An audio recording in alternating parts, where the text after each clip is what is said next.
안녕하세요, 김원순입니다. 오늘은 세월호가 침몰한 지 4년째 되는 날입니다. 수백 명의 생명이 수장되는 것을 전 국민이 생중계로 지켜본 세월호 참사는 대한민국 모든 국민에게 거대한 트라우마를 남겼죠.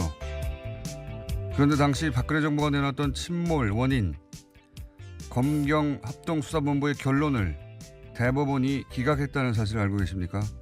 과적과 보건성 불량, 화물 고박 불량, 조타 미숙이 원인이란 수사본부의 당시 결론에 대법원은 침몰 원인을 정확히 알 수 없다고 판결했다는 사실 자체가 제대로 알려지지 않았죠. 또한 세월호가 정부 발표와 같은 항적대로 움직일 수 없다는 선박해양플랜트 연구소의 당시 실험 결과 역시 은폐됐었고 지금도 제대로 알려지지 않고 있습니다. 올해 초 네덜란드 해양연구소에서의 유사한 실험에서도 마찬가지로 세월호는 정부 항적대로 움직이지 않았습니다. 세월호 침몰과 관련된 실체적 진실은 박근혜 7시간처럼 4년이 지난 지금도 제대로 밝혀지지 않고 있는 겁니다. 심지어 밝혀지지 않았다는 사실 자체도 거의 알려지지 않고 있죠. 세월호는 처음으로 되돌아가서 첫 질문을 다시 시작해야 한다. 어떻게 침몰했는가? 김어준 생각이었습니다.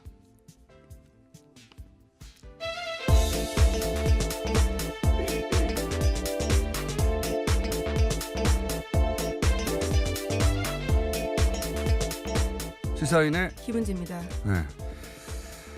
오늘이 4년째 되는 날이에요. 네, 세월호 침몰 참사 일어난 지요 4년이 되는 날인데요. 여전히 의문점들이 많이 남아 있습니다. 그러니까 전에 해수부 산하의 선박해양플랜트 연구소라는 곳에 정부가 모형 선박으로 실험 의뢰했다는 사실 자체가 오랫동안 은폐됐었어요. 왜 은폐됐냐면 당시 정부가 발표한 AIS 항적, 과적, 그다음에 보건성, 고박, 조타 이런 문제들 그런 문제를 조건으로 대입을 해도 정부가 발표한 항적대로 결과가 안 나오는 겁니다. 예. 안 나와서 그때 은폐했었어요. 그리고 대법원에서도 검경수사 본부가 결론으로 내놓았던 고박이니 지금도 다들 그렇게 알고 있지 않습니까? 대부분의 국민들이 배가 정상적으로 가다가 갑자기 급변침을 했는데 이유를 알 수 없게 보건성 문제 등등으로 추정되는데 넘어져서 침몰했다 이거예요. 그렇게 알고 있는데 거기에 대해서 대법원이 판결을 내린 게 있습니다. 침몰 원인을 알 수 없다고. 예. 근데 이 자체가 알려지질 않았어요. 대법원의 판결도 크게 보도되지 않았고 이런 실험 결과가 있었다는 것도 크게 알려지지 않았고 이건 언론의 책임도 큽니다. 대법원이 침몰 원인을 인정하지 않았으면 그때 이미 사실은 침몰 원인을 다시 찾아야 한다고 언론이 나섰어야 했는데 안 했죠. 예. 자, 이 문제 저희가 3부에서 한번 다뤄보겠습니다. 자, 첫 번째 뉴스는 뭡니까? 네, 말씀처럼 오늘 세월호 침몰 참사 일어난 지 4년이 되는 날입니다. 어제 전국 곳곳에서 추모 행사가 열렸고요. 오늘은 경기도 안산과 인천에서 정부 합동 연결식이 열리게 됩니다. 지난 4년 동안 추모객을 맞이한 안산의 정부 합동 분향소는 이달 중으로 문을 닫는다라고 하는데요. 문재인 대통령은 어제 페이스북에 글을 올렸습니다. 세월호 참사의 완전한 진실 규명을 약속했는데요. 또 옆으로 누워있는 세월호를 바로 세우는 대로 수색을 재개해서 미수습자 수습도 계속해 나가겠다라고 밝혔습니다. 알겠습니다. 아침부터 TBS 앱이 잘 안 된다고 하네요. 그러면 TBS FM 김어준 뉴스공장을 유튜브에서 검색하시거나 한 번도 전 들어본 적이 없습니다만 유튜브에서 생방송 들을 수 있다고 하네요. 팟빵 라이브로 들으시거나 하시면 된다고 합니다. 자, 다음 뉴스는요. 네, 인터넷 포털 사이트에서 문재인 정부 비방 댓글을 쓰고 추천수 등을 조작한 혐의를 받고 있는 김아무개 씨가 경찰에 붙잡혔습니다. 아이디 드루킹으로 더 유명한 인물인데요. 김 씨를 비롯해서 적발된 3명은 민주당원으로 알려졌습니다. TV조선이 이들과 김경수 더불어민주당 의원이 텔레그램으로 연락을 주고받았다라고 보도했는데요. 그러자 지난주 토요일 밤 김 의원이 곧바로 반박 기자회견을 열었습니다. 일방적으로 연락을 했고 인사 관련한 무리한 요구를 해서 거절했다라는 건데요. 인사청탁 관련해서는 좀 더 자세한 보도가 나왔습니다. 지난해 대선 이후에 김 씨가 김 의원에게 오사카 총영사직을 요구했다라는 겁니다. 굉장히 특이한 뉴스입니다. 관련 뉴스가 주말에 쏟아졌죠. 예. 야당은 뭐 부정선거다 한마디로 그렇게 주장하고 있고. 예, 안철수 바른미래당 인재영입위원장 주장이고요. 김성태 자유한국당 원내대표도 특검까지 추진하겠다라는 식의 이야기를 하고 있습니다. 네. 물론 필요하다면요. 청와대와 민주당이 정권 차원의 여론 조작을 했다. 예, 이게 이제 자유한국당의 주장이고. 알고 봤더니 이제 댓글 조작을 했던 이가 드루킹이라고 하는 온라인에 필명을 쓰는 사람으로 밝혀졌죠. 네, 유명한 논객인데요. 경제적 공진화 모임이라고 하는 카페도 운영하고 있다고 합니다. 또 최근에는 인터넷뿐만 아니라 오프라인에서도 자신이 이끄는 조직의 영향력을 확장했다라고 하는데 자신의 성향과 맞는 특정 정치인들과 교류를 통해서 이를 과시하려고 했다는 지적도 나오고 있습니다. 이 사건은 한편으로는 흔한 일이고 한편으로는 굉장히 특이한 일이에요. 흔한 일이라는 지점은 정치권 주변에 특히 선거 때가 되면 이 돕겠다고 하는 그룹이 굉장히 많거든요. 거기는 이제 굉장히 자발적이고 선의를 가진 그룹들도 있고 또 업자들도 많습니다. 업자들. 그런 면에서는 흔한데 특이한 건 그러다가 관계가 틀어진다고 해서 댓글로 복수한다. 이런 경우는 저는 굉장히 특이하고 처음 본 사안인데 이 사건 관련해서 주말 보도 중에 KBS 뉴스 보도가 가장 제가 보기엔 객관적입니다. 전체 그림을 파악하시려면 KBS 뉴스가 정상화되고 있나 봐요. 네. 보도를 보시면 가장 객관적인 편이고 현재까지. 그리고 조선일보는 이제 이 사건을 김경수의 댓글 부대 한마디로 그렇게 잡았죠. 예. 네, 오늘 아침에도 계속해서 그런 유의 보도들을 네. 이어가고 있습니다. 댓글 목록을 보고받았다라는 식의 이야기들인데요. 그러니까 매크로 잡고 보니 사무실을 운영하는데 정치모를 이건 이제 2012년 댓글 공작했던 오피스텔을 떠올리게 하는 대목이죠. 또 그리고 그래서 그 사무실에 주목하는 거고요. 그 조선일보 같은 경우엔 그게 떠오르라고. 여간 김경수의 댓글 부대라는 프레임이고 김경수 의원과 텔레그램도 수백 차례 주고받았다. 이런 건데 이에 대해서 김경수 의원은 그게 아니다. 드루킹이 유력했던 이제 문 캠프에 먼저 접근해서 수많은 지지자 그룹 중에 하나로 인식했다. 예. 대선 이후 무리한 청탁을 해서 관계를 끊었다. 이 무리한 청탁이 이제 오사카 총영사라는 얘기죠. 오사카 총영사를 드루킹 본인이 하겠다고 한 게 아니라 그 모임에 누군가인지도 파악을 하긴 했습니다만 뭐 보도가 언젠가 되겠죠. 누군가에게 달라고 무리한 요구를 하니까 관계가 끊어졌다는 거고 댓글 매크로 뭐 최근에 문제가 된 건 전혀 알지 못한다 여기죠. 그런데 조선일보에서는 프레임을 보수 매체 조선일보 비롯해서 프레임을 기본적으로 김경수의 댓글 부대로 잡았고 그런데 관계가 틀어지자 문재인 정부를 공격하는 매크로를 동원했다. 그러니까 매크로 제가 오랫동안 떠들었는데 공격 전체가 드루킹이 한 거처럼 인식되도록 지금 얘기하고 있는데 그건 아닙니다. 현재까지 밝혀진 바로는 확인되지 않았어요. 근데 이제 이 대목은 말이 안 되죠. 문재인의 측근인 김경수 의원이 문재인 정부를 돕기 위해서 문재인 정부를 공격하는 매크로를 동원한다. 이건 논리적으로 말이 안 되고 그걸 또 민주당이 고발해가지고 잡는다. 이건 말이 안 되죠. 예. 그러니까 작년 12월 초 옵션 열기로 처음 제가 지적했는데 그 무렵 시작된 대규모 정보 비판 매크로 이걸 김경수 의원이 지시했을 리는 없죠. 당연히. 네, 오늘 아침 한겨레 신문도요. 드루킹은 지난 1월 15일 날 매크로 프로그램 구입해서 17일에 썼다라고 나와 있습니다. 그러니까 여기서 이제 시기적으로 큰 차이가 나는 겁니다. 댓글 매크로 혹은 옵션 열기라고 제가 처음 불렀던 그거는 작년 11월 초부터 방송도 제가 작년 11월 초에 했어요. 근데 드루킹이 등장한 것은 매크로 프로그램을 샀다고 지금 1월 15일이라고 경찰 하는데요. 조사에 의하면 1월이에요. 1월 중순. 등장 시기가 다른 겁니다. 그래서 저는 이 사건은 세 갈래로 조사돼야 된다. 예. 첫 번째는 이게 김경수의 사건인가 드루킹 사건인가 구분해야 된다고 봅니다. 우선은 김경수의 댓글 부대가 운영된 것인가? 드루킹이라고 하는 댓글 부대. 아니면 드루킹이 북치고 장구치고 하다가 요구가 관철되지 않자 보복을 한 것인가? 이건 뭐 검찰이 써 결론을 내겠죠. 또 하나의 관건은 여기서 또 하나 그 예민한 문제가 시작되는 건데 대선 때 드루킹이 댓글 작업을 했느냐? 예. 했다면 회원들에게 기사 링크를 주고 뭐 좋은 댓글 달아라. 추천해라. 이런 수준이었냐. 이건 뭐 각종 커뮤니티에서도 있었던 지지그룹의 행태 수준인데 여기서 그치느냐.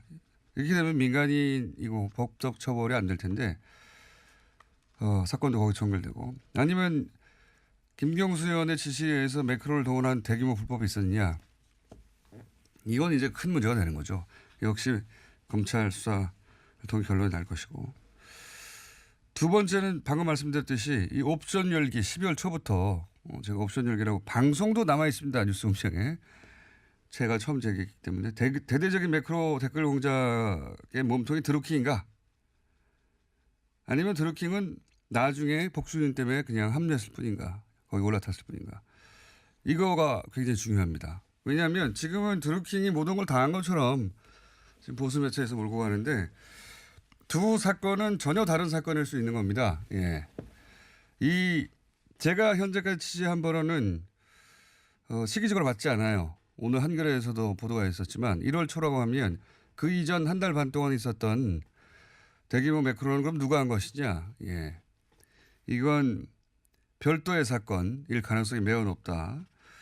계속 저도 취재 중이고요. 세 번째는 네이버는 매크로 불가능하다고 했었거든요. 처음에 문제 나왔을 때. 근데 작업이 존재했다는 게 지금 확인이 된 거 아닙니까?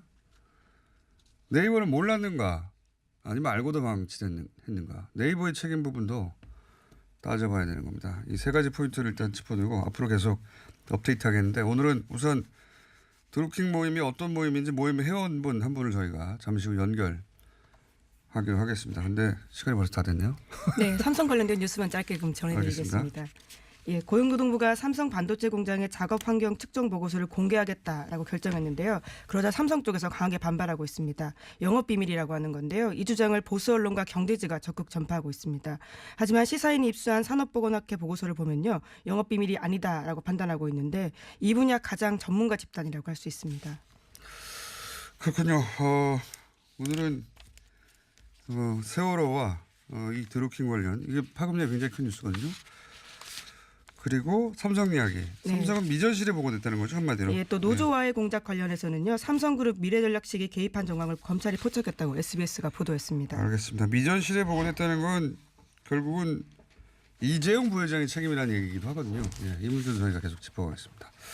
시사인의 김은지였습니다. 감사합니다.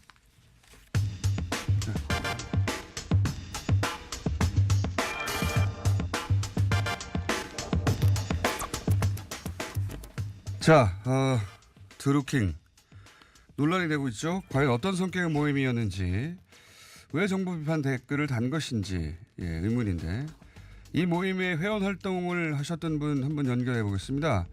익명을 원하셔서 제가 이름은 소개해드리지 않겠습니다. 안녕하십니까? 예, 안녕하세요. 언제부터 이 드루킹 모임에서 활동하셨습니까? 한 2015년 중반 정도에 시작한 걸로 지금 기억이 됩니다. 그렇군요. 이 모임이 처음에는 어떤 성격으로 출발했습니까? 2015년 전후에서 이렇게 세계적인 경제 대공황이 있을 거라고 이렇게 그런 예상들이 많았었어요. 예. 그래서 뭐 그런 상황에서 이렇게 유망한 기업들이 이제 부도가 나거나 이러면 그런 기업들을 갖다가 우리가 이렇게 뭐 소액주주 운동을 통해서 이렇게 인수를 해서 그 우리가 꿈꾸는 어떤 공동체의 자금원으로 이렇게 쓰려고 했죠. 아하. 그런 것을 하기 위해서 이제 이렇게 회원들을 갖다가 모집하기 시작했고 우리 모임에 이제 주주 의결권을 갖다가 위탁해라. 그 정도 그런 준비를 갖추어라. 그런 내용들을 주로 이제 알려주면서 사람들을 모집했었죠. 네. 2015년에 경제 위기가 올 텐데 예. 여러 회사가 부도가 날 것이고 그러면 그런 회사를 인수해서 예. 우리가 공동체의 자금을 마련하자. 예. 예. 그런 모임으로 시작했다고요. 그러면 예. 규모는 어떻습니까? 제가 듣기로는 이 매우 열성적인 비공개 카페 회원들 이 활동의 예. 중심이라고 하는데 그 규모는 어느 정도입니까? 그게 지금 한 500여 명 정도. 아, 500여 명. 그리고 예, 가장 최상위의 핵심적인 멤버 스텝이 한 30에서 40 뭐 그 정도. 예. 그게 그 언론에 보도된 것보다는 규모가 그렇게 크지는 않네요. 예, 500명이라고 하면. 그렇죠. 그리고 뭐 이렇게 뭐 열린 카페 회원도 있긴 있으니까요. 네. 그들은 한 수천 명 정도 되니까. 예. 하지만 이제 활동을 주로 하는 비공개 회원이 500명이고 그 중에서 이제 예. 핵심은 3, 40명 정도 된다. 그런 거죠. 예. 예. 알겠습니다. 그러면 이제 이렇게 어쨌든 500명이라고 하더라도 이 500명이 이제 드루킹을 믿고 이렇게 열심히 활동한 이유는 뭡니까? 주로 이제 이분이 최초에는 이제 경제 상황 분석하고 정치라든지 세계 정세 이슈에 대해서 이렇게 아주 뭐라 그럴까 그때 당시에는 이렇게 잘 맞는다고 생각하는 저도 당시 상당히 이렇게 뭐 매료됐다고 할까요? 예. 그런 그런 것들을 잘 했었어요. 경제 민주화라는 기치 이런 게 매력적이었다. 예. 경제 민주화라는 이상도 좋았고 뭐 그 사람이 내놓는 정세 분석이라든지 뭐 세계 정세 분석 이런 것들 내지는 뭐 정치권 이면의 가십거리라든지 이런 것들이 이제 회원들에게 굉장히 어필을 했고 또 이제 이 사람이 뭐 송화 비결 그때 예언서가 많이 나돌았지 않습니까? 어려운 예언서요? 시대니까 예 송화 비결이라든지 송화 비결. 또 이분이 이제 자미두수라는 어떤 그런 사주 인간의 그 운세를 보는 거기에 이제 통달했다라고 자부를 했었죠. 그리고 스스로? 이제 그게 뭐 스스로 뭐 몇몇 회원들이 봤는데 이렇게 뭐 잘 맞더라 뭐 이런 정도의 어떤 그런 것들을 뭐 나름 그걸 그걸 갖추고 있었죠. 예. 그러니까 예언책, 사주책 그런 거 아닙니까? 지금 송화비견이나 자두 그렇죠. 다 예언책, 사주책입니다. 이 대목부터 잘 이해가 안 가는데 그러면 예. 제가 듣기로는 뭐 일본이 침몰할 것이다 이런 예언을 했다고 그때 들었어요. 그렇습니까? 그게 왜 그러냐면 이제 이게 경제 대공황이었고 나서부터 이제 이렇게 그걸 회원들에게 어떤 뭐 영향력 유지라든지 이렇게 지도력을 발휘하기 위해서는 이제 다른 이슈가 필요하잖아요. 그래서 이게 송화비결을 다시 재해석하고 이제 일본 대침몰설 뭐 거기에 따라서 이제 이렇게 정치 경제가 어떻게 변할 것이다. 거기에 이제 우리 경공모가 어떻게 하겠다라고 이런 식으로 이제 그걸 합니다. 그리고 또 뭐 물품 판매라든지 이런 것들을 또 시작을 하고요. 그리고 그 과정에서 아마 내가 보니까 이게 정치인들의 어떤 그런 영향력을 획득하고 싶어 했던 것 같아요. 그럼 제가 추측하기에는 이때부터 진보 정당의 어떤 그런 유력 정치인들을 접촉하기 시작했지 않나 이렇게 저는 보고 있습니다. 예. 제가 또 전에 듣기로는 예. 그렇게 점점 뭐 예언도 하고 사주 관련 책도 거론하고 하면서 일본이 침몰하면 개성공단으로 뭐 일본 시민들이 온다 이런 얘기인데 그게 무슨 얘기입니까? 좀 자세히 설명해 주십시오. 그러니까 이게 오사카 총영사 요구설하고도 맞물려 있는 건데요. 예. 일본이 대침몰을 하거나 하면 거기서 많은 이재민들이나 그 피난민들이 발생할 거 아닙니까? 예. 그러면 그 피난민들을 갖다가 자기가 이렇게 남북 한 정권에 줄을 대 갖고는 개성공단을 갖다가 치해법권적인 특별구역으로 만들고 거기에다가 일본인들을 이주시키고 그 이주하는 일본인들의 그 많은 자금들이 있을 거 아닙니까? 예. 뭐 이주 비용이라든지 아니면 그 가지고 있는 어떤 그런 여러 가지 뭐 유무형의 자산들을 우리가 어떻게 되냐면 우리의 자금원으로 쓰겠다는 거죠. 일본이 침몰하면 잠시만요. 시간이 그렇게 많지는 않아서 일본이 침몰하면 한국으로 피난민들이 올 텐데 그들을 개성공단으로 가져가서 자신이 특구로 만들어서 거기를 자신이 관리한다. 그래서 자기가 오사쿠 총영사를 원한 것과 연결되어 있다 이런 얘기입니까? 예, 제가 추측하기는 그래요. 그리고 좀 더 황당한 이야기는 해상자위대 그 함대를 갖다가 인수해서 향후 있을 저 중국 내전에 이제 우리가 투입할 수 있다. 이런 이야기들도 해상 하고. 자위대를 본인이 인수해가지고 중국 내전 때 투입한다고요? 예, 그런 식으로 이야기를 했어요. 이게 본인 꼭 자기가 한다는 이야기인지 아니면은 정부를 통해서 한다는 이야기인지는 모르겠지만 어쨌든 그런 이야기들도 있었고, 예, 예. 그리고 예, 또 제가 듣기로는 예, 안희정 지사를 접촉했다가 예, 예. 나중에 이제 안희정 지사를 문재인 대통령이 그러니까 청와대가 날렸다 이런 얘기도 있었다고 하는데 이게 무슨 얘기입니까? 그 사연은 그래요. 계속 이분이 이제 제일 처음에는 진보정당 정치인 두 명을 접촉을 해서 한 분은 고사하시고 예. 지금은 유모 작가라고 불리는 분입니다. 예. 나머지 또 한 분이 있는데 이제 그분은 이렇게 우리가 회원 활동을 했었는데 국회의원 당선되시고 나서는 관계가 멀어졌어요. 예. 그래서 이제 어떻게 되냐면 그때는 진보 당원 가입을 독려를 했었어요. 예. 그러다가 이제 이분과의 관계가 멀어지고 난 뒤에 대선 경선하고 이런 거 맞물리면서 이제 민주당 쪽으로 줄을 대기 시작을 했어요. 그래서 2, 3명 정도 접촉을 했었는데 그중 선이 닿았던 게 김경수 쪽 의원이었고 우리가 그때부터 어떻게 되냐면 그 전후에 했을 거예요. 아마 민주당 가입을 독려하고 가입비를 내 진성 당원이 되라. 그다음에 주변의 지인들을 갖다가 이제 민주당 가입 운동을 갖다가 막 독려하기도 했었고 그런 식으로 이제 나아갔었는데 문제는 이제 김경수 의원 측이나 이런 입장에서 보면은 이렇게 그때 당시에는 모두 다 이렇게 그쪽으로 다 향하는 분위기였기 때문에 여러 그룹이 접촉을 했다 네, 이런 그런 그룹 중에 하나로 인식했다고 김경수 의원은 그렇죠. 주장하는데. 예, 그럴 수밖에 없죠. 그래서 우리 입장에서는 당연히 우리도 그렇지만은 그래도 우리가 한 게 있는데 뒤에 농공 행상을 바랄 것 아닙니까? 근데 그게 잘 안 됐던 것 같아요. 그래서 오사카 같은 경우, 예, 잘 안 돼서 거기 이제 뭐라 그러지 문재인 정권에 대한 어떤 비판 수위를 계속 높이더라고요. 제가 궁금한 것은 예. 그 드루킹의 주장이 안희정 지사를 그러면 청와대가 날렸다 이런 식의 주장도 나왔나요? 그러니까 이게 왜 그러냐면 친문과의 거리를 두어야 되고 대부분 우리가 이렇게 민주당 정권 친민주자 회원들 자체가 나름대로 어떤 개혁 지향적인 면이 많이 있어요. 그래서 어떻게 되냐면 문재인 정권의 반기를 든다는 게 어떻게 되냐면 반기를 들기 위한 어떤 그런 내부 논리가 필요를 했어요. 그래서 어떤 내용이 나왔냐라면 문재인 대통령, 김경수 의원, 윤건영 상황실장 이런 분들이 제스위트라 내진 제스위트 그러니까 프리메이슨, 일루미나티 이런 음모론에 나오는 어떤 그런 가톨릭 사제 집단입니다.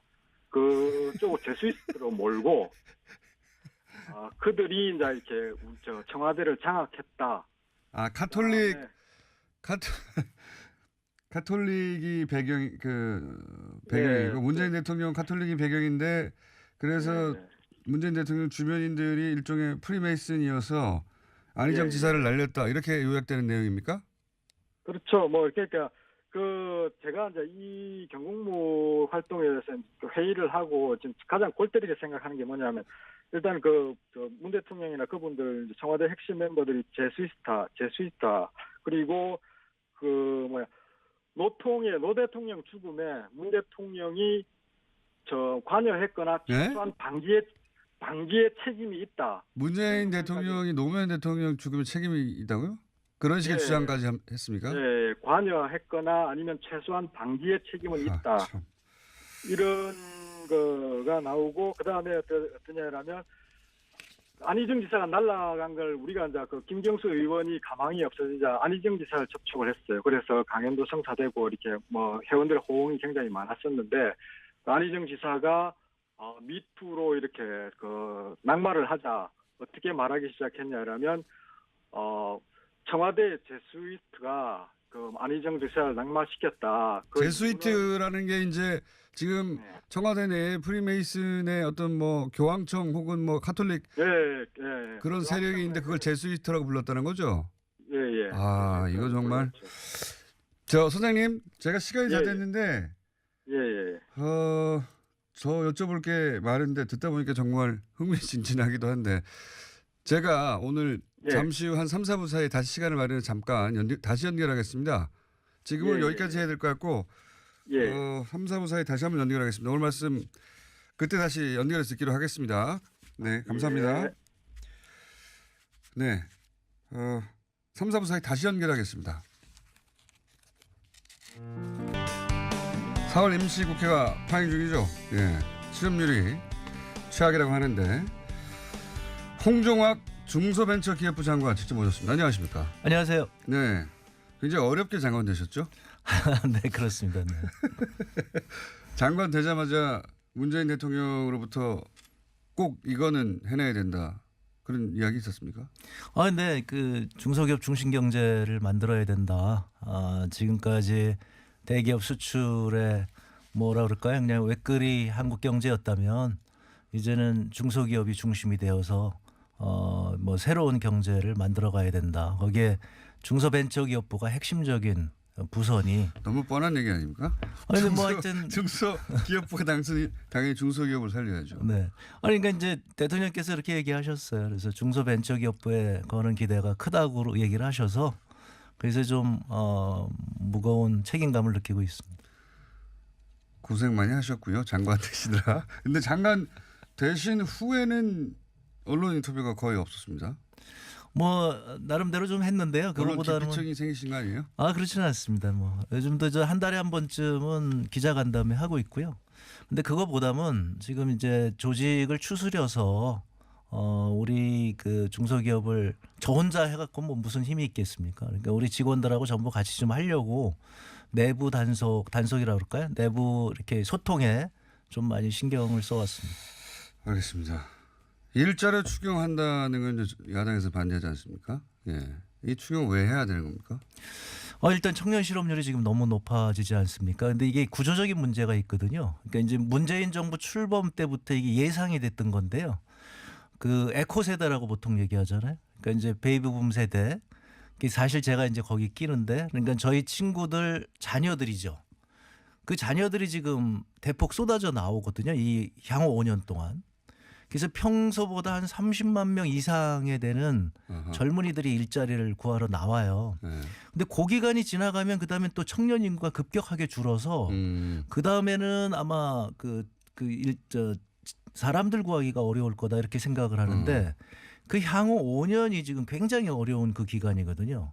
그래서 그 기간 동안 문재인 정부에서는 하여튼 이들 에코 세대를 위해서 일자리 늘리는데 총력을 다하겠다. 근데 이제 이 추경이 이제 야당의 주장은 추경이 근본적인 해결책이 아닌데 세금만 쏟아붓고 있다 이렇게 얘기하거든요.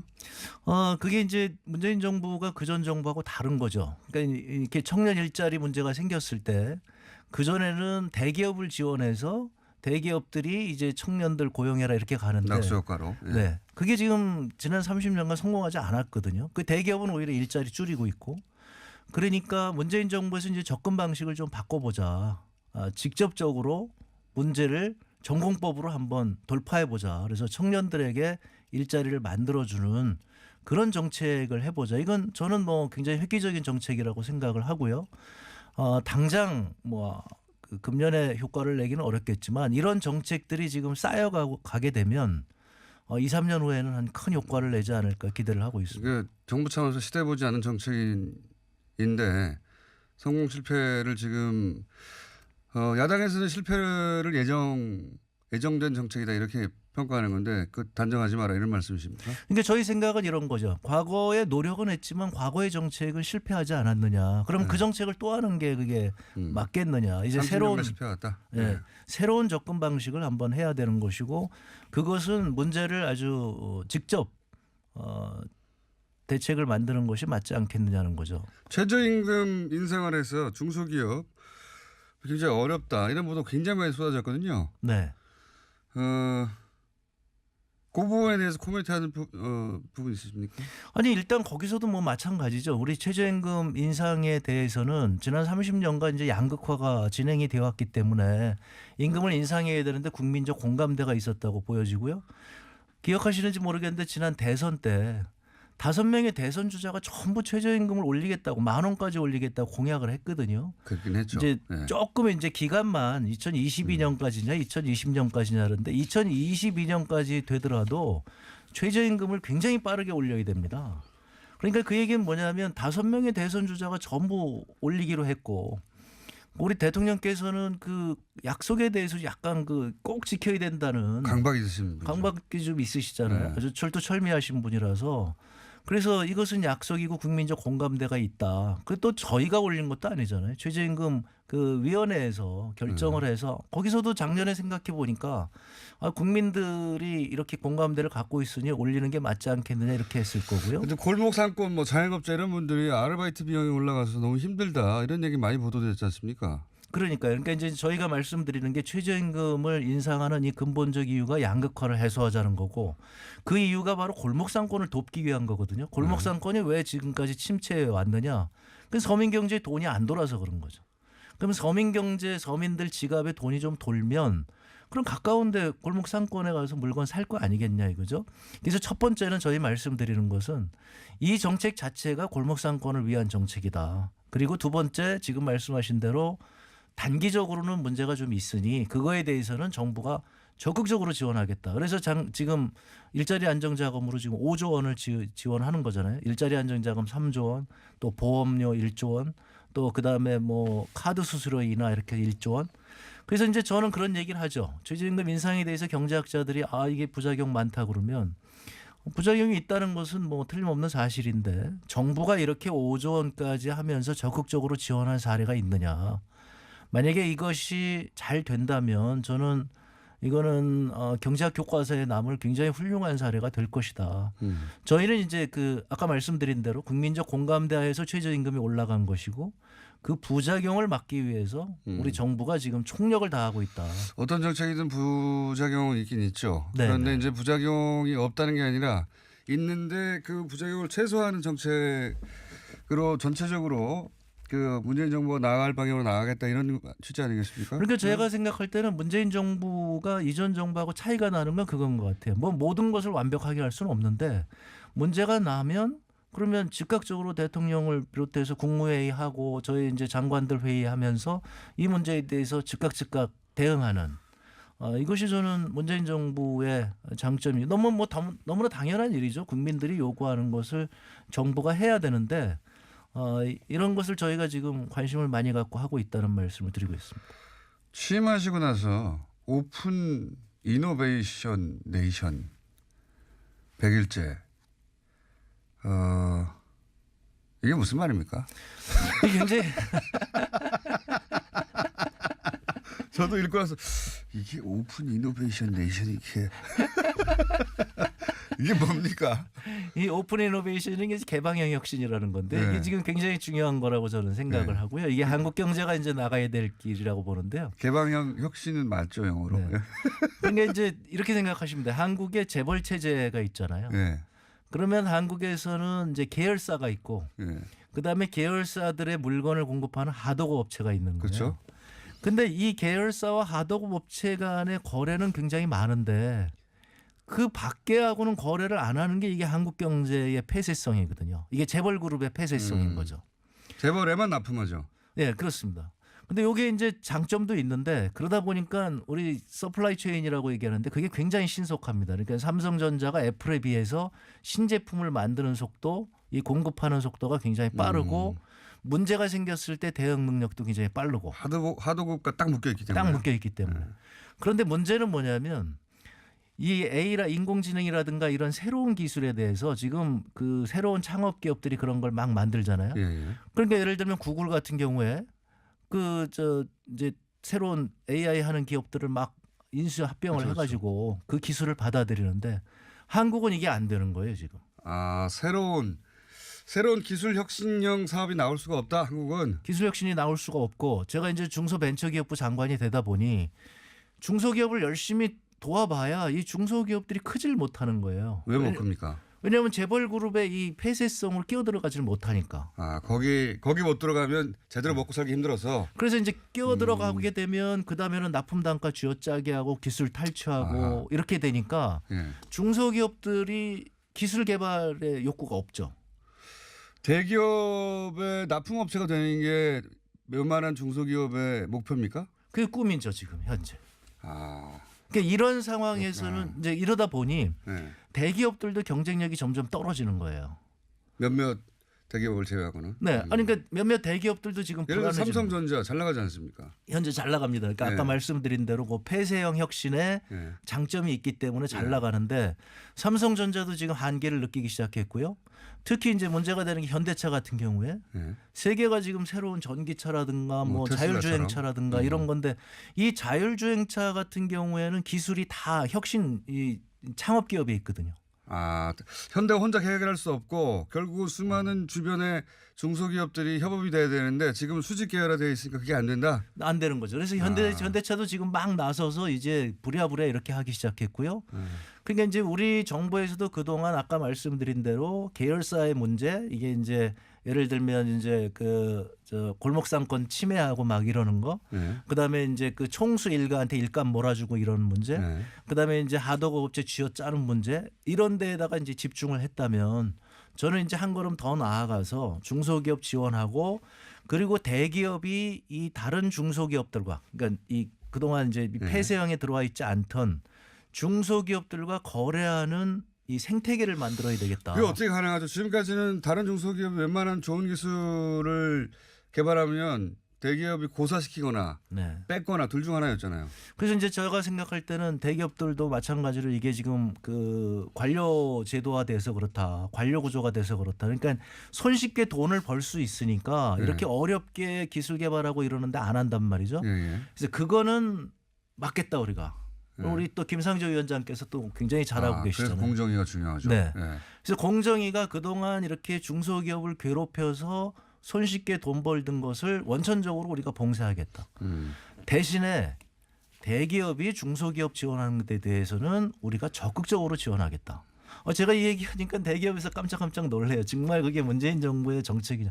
아니 당연하죠. 이게 한국 경제가 가야 될 길이고 대기업이 중소기업 지원하면 우리가 적극적으로 지원한다. 근데 대기업이 중소기업을 지원하면 정부가 대기업을 지원하겠다. 그러면 그러니까 이제 저희가 지금 이미 대기업들도 그런 것들 많이 시작하고 있고요. 아까 말씀드린 현대차라든가 이런 데가 요즘 뭐 SK도 시작을 했고요. 한화도 그렇고 그래서 어떻게 지금 하는 겁니까? 그래서 창업 대기업들은. 공간들을 만들어서 네. 중소기업들을 자기가 키우는 거예요. 아무 관계 없는 중소기업들. 인큐베이팅 한다. 네. 네. 그다음에 이제 사내벤처 그동안 이제 자기 직원들이 나가서 하는 것도 열심히 지원하고 있고요. 지금 현대차 같은 경우에는 이 오픈 이노베이션 하겠다고 지금 전 세계에 이런 그 사무실들을 내고 있고요. 그럼 이제 저희 같은 경우에는 대기업이 예를 들어서 펀드를 만들어서 이 창업 기업을 지원하면 저희 정부가 거기에 대해서 매칭 펀드로 같이 지원하고 이런 방식으로 지금 하려고 하는 거죠. 그건 알겠습니다. 그런 걸 오픈 이노베이션 네이션이라고 한다. 그렇게 이제 우리가 가야 개방형 혁신 국가. 개방형 혁신 국가로 가야 된다는 거예요. 꼭 이렇게 오픈 이노베이션 네이션이라고 하셨어야 합니까? 그 오픈 이노베이션은 오래전부터 이제 미국에서 사용을 해가지고 아 그렇구나. 이게 이제 네. 이쪽에서는 이제 그 아주 뭐 잘 알려져 있는 용어군요. 용어고요. 기본적 용어. 네. 그리고 이제 뭐 몇 년 전부터 SK에서 이런 것들을 많이 해가지고 했는데 저희가 이제 중소벤처기업부 장관이 되다 보니까 이제 아까 말씀드린 대로 이게 중소기업을 아무리 지원해도 한계가 있다. 그러니까 생태계 자체를 바꾸지 않으면 문제가 있으니 이 새로운 생태계를 뭐라고 표현할 것이냐. 그래서 이제 오픈 이노베이션이 이노베이션. 원래 있던 개념이고. 네, 개방형 혁신 국가로 우리가 가야 된다. 이게 이제 발음 어려워요. 오픈 이노베이션 네이션. 자, 개념은 이해했습니다. 네. 그게 모든 뭐 개념과 정책이 꼭 성공한다는 보장은 없는데 지금 지향점이 거기라는 거죠. 그렇습니다. 네. 아까 그러니까 말씀하신 중소기업 쥐어짜는 문제는 어떻게 해결합니까 그럼? 그래서 이제 그건 저희가 이제 김상조 위원장께서 열심히 하고 있고 네. 이제 저희가 지금 그런 대책들을 계속 내놓고 있고요. 제가 이제 장관 되고 나서 제1번 정책을 기술 탈취라고 얘기를 했고요. 그래서 기술 탈취 같은 경우에는 저는 그렇게 이게 문화를 바꿔야 된다. 이건 단순하게 그냥 뭐 징계하거나 이런 기술 문제가- 탈취는 진짜 어디 침투해서 빼가는 게 아니라 사람을 빼간다든가 아예. 그렇습니다. 예. 그렇게 네. 해서 회사를 무너뜨리잖아요. 작은 회사들을. 그렇죠. 그거 어떻게 막습니까? 그러니까 이제 일단은 기술을 이렇게 갖고 오라고 보자고 얘기를 하거든요. 예. 그런 것 자체가 범죄라는 것을 명확하게 제가 했습니다. 아하. 대기업이 중소기업 기술을 가져와서 네. 보여달라. 이거 자체가. 보여달라고 얘기하는 게 지금 일상적이거든요. 보고 나서 그리고 자기네가 이제 그 기업하고 카피하죠. 거래를 하든지 하는 척하면서 그 기업을 빼다가 다기 하도급 업체한테 주든지 이렇게 하거든요. 혹은 사람을 빼오든가 그게 안 그렇죠. 되면. 사람들 예. 빼오거나. 그러니까 그 기술을 보자고 하는 것 자체가 범죄 행위라는 걸 명확하게 하고요. 예. 그래서 기술을 보자고 하는 것 자체를 이제 금지를 했습니다. 그럼에도 불구하고 이제 대기업이 힘이 세니까 네. 기술 보자고 하거든요. 그럴 때는 이제 중소기업이 몰래 저희가 기술 임치 제도라는 게 있습니다. 저희 금고가 있거든요. 예. 그 이제 대중소기업 상생 협력 재단에 금고가 있는데 거기에 오면 그 기술을 대기업한테 이런 걸 줬다는 것을 금고에 보관을 하게 해줍니다. 저희가. 어떤 의미입니까 그게? 그러니까 이 기술을 자기네가 갖고 있는 기술이다. 예. 그래서 몇 월 며칠 날 우리가 이 기술을 갖고 있었다. 아 마치 내용 증명 보내듯이 그런 겁니다. 네. 이 기술이 내 거였다는 걸 네. 인증하는 제도군요. 그렇죠. 그 날짜에 우리가 이 기술을 갖고 있었다. 그런데 이제 지금 계속 나중에 보면 지금 소송이 붙는 거 보면 뭐 대기업이 자기가 그거 개발했다 그러고 나중에 가면 막 이렇게 얘기하거든요. 유사 기술일 뿐 우리가 독자적으로 했다든지 뭐 이렇게 얘기하죠. 이제 그렇게 예. 얘기합니다. 그러니까 그랬을 때 이제 기술 임치하고 있는 것을 우리가 보여줘서 이 제도 잘 알고 있습니까 중소기업? 이제는 많이 알고들 계세요. 근데 요번에 이제 저희가 대대적으로 이거를 지금 선전을 하고 있는 거죠. 중소기업 입장에서 좋은 기술이 있는데 대기업이 그걸 뺏어갈까 봐 네. 대기업과 뭐 협업은 하고 싶은데 이걸 고스란히 가져가 버릴까 봐 걱정 많이 하잖아요. 네네. 그럴 경우에 그 접촉하기 전에 여기다가 등록을 해놓고 네. 이게 내 거였다는 걸 네. 내용 증명의 목적이 그런 거죠. 그런 겁니다. 그러니까 비슷한 이제 거죠. 예. 그래서 첫 번째 대기업들한테 저희가 요청을 하는 게 아니 물건 나중에 나온 것만 봐라. 그 물건을 어떻게 만들었는지 기술은 당신들이 왜 그걸 보냐. 이런 것들이 이제 아까 말씀드린 개방의 혁신을 근데 이제 가로막는 그렇게 거니. 분쟁이 붙었어요. 네. 그 분쟁도 지원해 줍니까? 분쟁도 저희가 이제 지원을 합니다. 아, 그래요? 그래서. 네. 그 소송 비용이라든가 그 시간 때문에 또는 뭐 대기업의 보복이 무서워서 못하는 경우도 많잖아요. 그렇습니다. 그러니까 이제 초기에 이제 그렇기 때문에 저희가 이제 변호인단을 구성을 해서 했는데 지금 변호사 협회에서 아주 긍정적으로 해주시고요. 무엇보다도 이제 이 문재인 정부가 들어서면서 이런 것을 강조하다 보니까 법원이나 검찰이나 공정이나 저희가 지금 굉장히 협조적으로 모두 다 하고 있고요. 대기업에서도 이게 이제 예전하고는 다르구나 이렇게 많이들 인식이 돼 있는 것 같습니다. 그래서 예전에는 그렇게 기술 탈취해서 그런 기업들을 뭐 재벌 총수가 뭐 기술 탈취하라고 명령을 내렸겠습니까? 그냥 알아서들 하는 건데 그걸 이제 명령 내려줄 수도 있어요. 위화가. 예. 네 아무튼 그렇게 해서 이제 그게 하나의 문화가 돼버렸는데 그 문화를 바꾸겠다는 거고요. 근데 납품 단가 쥐어짜기도 이건 아직 저희가 대책을 발표하지 않았는데 이제 지금 만들고 있습니다. 뭐 거의 다 돼 있는데. 그것도 마찬가지로 문화를 바꿔야 되겠다. 이렇게 납품 단가를 쥐어짜게 되면 결국 물건이 나빠져서 부품이 나빠지게 되면 대기업 경쟁력을 떨어뜨리는 거거든요. 대기업 스스로 이런 것들을 이제 자중해야 되고 말씀드린 대로 이제 우리 김상조 위원장께서 철저하게 이걸 지금 감시하고 있으니까 김상조 위원장님과 이렇게 협업 체제입니까? 이게 중소기업 저희하고 이제 협업 체계입니다. 그래서 중소벤처. 네, 공정위가 열심히 하고 있는데 거긴 또 한계가 있고요. 거기는 이제 이를테면 준사법기관이니까 네. 그런 거밖에 못 하는데 저희는 이제 중소기업을 지원하는 것도 있어서 그것과 이렇게 잘 협업이 되게 되면 효과가 커진다고 보입니다. 중소벤처 기업인데 벤처에 대한 어떤 그 벤처 생태계를 위한 이번 정부의 특별한 대책이 있습니까? 대책이 굉장히 지금 많고요. 1분 30초 이내에 말씀해 주십시오. 일단 첫 번째로 대통령께서 너무 여기 관심을 많이 갖고 계시고요. 그러니까 우리가 2000년대에 벤처 붐이 일어나서 한국이 IT 강국이 된 것처럼 우리 다시 한번 그런 벤처붐을 일으켜보자는 굉장히 강력한 의지를 문재인 정부가 가지고 있습니다. 그래서 지금 규제 완화를 아주 속도 있게 지금 진행을 하고 있고요. 그다음에 저희 같은 경우에 이제 벤처 펀드들이 있는데 그동안 저희가 이제 모태 펀드라고 해서 예. 그것을 관리하고 있었는데 그것도 대폭 늘리고 또 제가 들어와 가지고 그것을 전부 지금 민간 주도로 지금 바꿔가고 있습니다. 민간 주도로. 네, 그래서 아까 말씀드린 대로 민간에서 펀드를 만들어서 주도적으로 투자를 하게 되면 저희 정부는 쫓아가면서 이렇게 지원해주는 이런 방식으로 이제 바꾸고 있고요. 한 가지만 대표적인 거 소개해 주십시오. 정책 중에 그러면. 저희 정책 중에서 이제 그런 방식으로 해서 아까 그게 이제 오픈 이노베이션하고 이제 연관이 돼 있는데 네. 그래서 대기업들도 그렇게 해서 지원을 하게 되면 벤처 기업을 지원하게 되면 저희가 적극적으로 지원한다. 그다음에 지금 규제 완화가 많이 됐어요. 그래서 전에는 이 대기업이 중소기업을 인수합병을 하더라도 대기업에 편입이 되어서 재벌 기업으로 이제 간주가 됐는데 지금은 7년까지는 그것을 안 하게 돼 있고요. 그다음에 코스닥 시장에 지금 들어가는 게 굉장히 지금 규제 완화를 해놨습니다. 다 끝났습니다. 감사합니다. 조만간 다시 모시겠습니다. 중소벤처기업부의 홍종학 장관이었습니다. 네, 고맙습니다.